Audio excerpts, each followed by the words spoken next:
Memories memories memories memories म्हणलं की खूप काही आठवतं. अशीच एकदा मी मुंबईला गेले होते.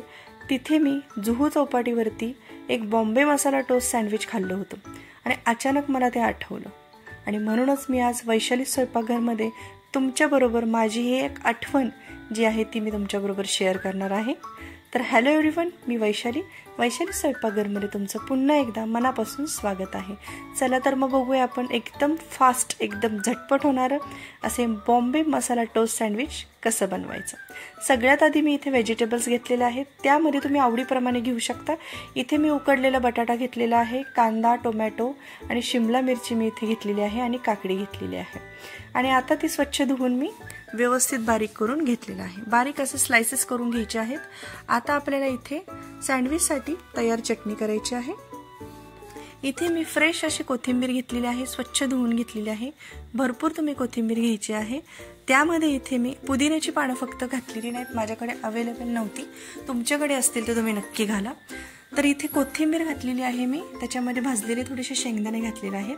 भाजलेले शेंगदाण्याच्या ऐवजी तुम्ही इथे जी आपली फुटाण्याची डाळ असते ती सुद्धा घालू शकता.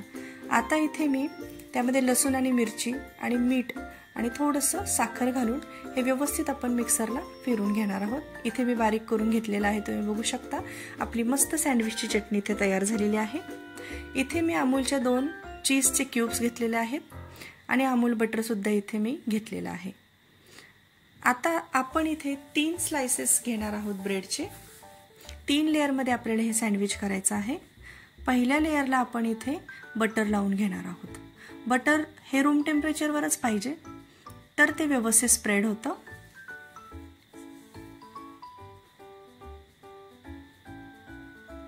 तुम्ही बघू शकता व्यवस्थित बटर इथे स्प्रेड झालेलं आहे. आता याच्यावरती मी तयार करून घेतलेली चटणी घालणार आहे. पुदिन्याची पानं याच्यामध्ये घातले तर खूप भारी टेस्ट येते. माझ्याकडे अवेलेबल नव्हते त्यामुळे मी ते नाही घातले, तर तुम्ही नक्की ट्राय करून बघा. आता याच्यावरती मी कांदा घालणार आहे आणि टोमॅटो सुद्धा याच्यावरती मी 2-3 ठेवणार आहे. 2-3 स्लाइस करून घेतलेले हे मी टोमॅटोचे काप इथे ठेवलेले आहेत. आता याच्यावरती आपल्याला मसाला ॲड करायचा आहे. मसाला म्हणजे याच्यावरती मी फक्त चाट मसाला, काश्मीरी लाल तिखट आणि मीठ हे व्यवस्थित असं चिमूटभर असं भुरभुरून घ्यायचं आहे. भुरभुरून घेतल्यानंतर आपण त्याच्यावर आणखी एक स्लाइस ठेवणार आहोत आणि त्या स्लाइसला पुन्हा एकदा आपल्याला इथे चटणी लावून घ्यायची आहे.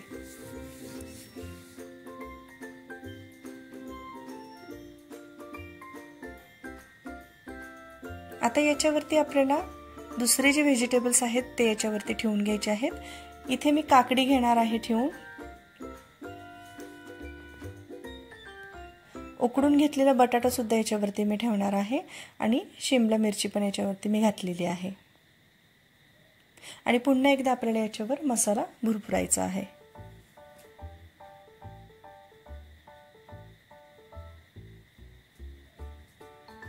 आणि बटर लावून घेतलेले जे काही आपले हे स्लाइस आहे ते आपण त्याच्यावरती टाकणार आहोत आणि चीज आपल्याला व्यवस्थित त्याच्यावरती खिसून घ्यायचं आहे. आणि मग आपल्याला ही जी तिसरी लेअर आहे मी बटर लावून ठेवली ती त्यावरती आपल्याला घालायची आहे. आणि सँडविच मेकर असेल तर सँडविच मेकरमध्ये तुम्ही ग्रिल करा किंवा तुम्ही तव्यामध्ये सुद्धा ग्रिल करू शकता. माझ्याकडे इथे सँडविच मेकर मी गरम करायला ठेवलेला आहे. आता वरून पुन्हा एकदा आपल्याला इथे बटर लावायचं आहे. बटर लावल्यामुळे क्रिस्पीपणा खूप छान येतो. बटर नसेल तर तुम्ही इथे तूप सुद्धा यूज करू शकता.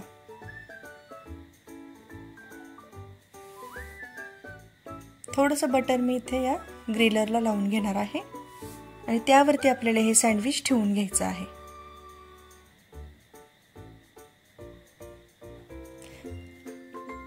तुम्ही बघू शकता काय मस्त टेक्स्चर आलेलं आहे आणि आपलं क्रिस्पी असं सँडविच इथे तयार झालेलं आहे. बॉम्बे मसाला टोस्ट सँडविच इथे आपलं मस्तपैकी तयार झालेलं आहे.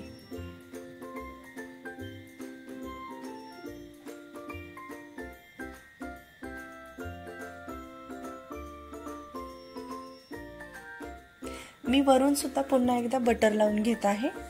आपल्याला ते आता कट करून घ्यायचं आहे.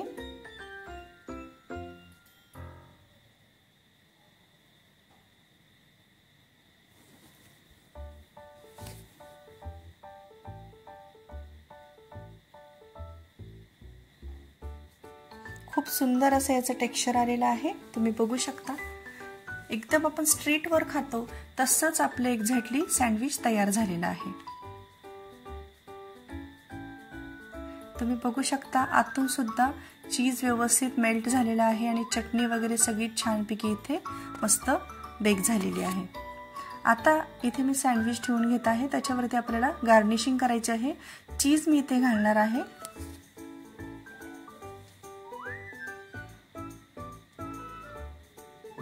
मस्तपैकी चीज इथे मी खिसलेला आहे.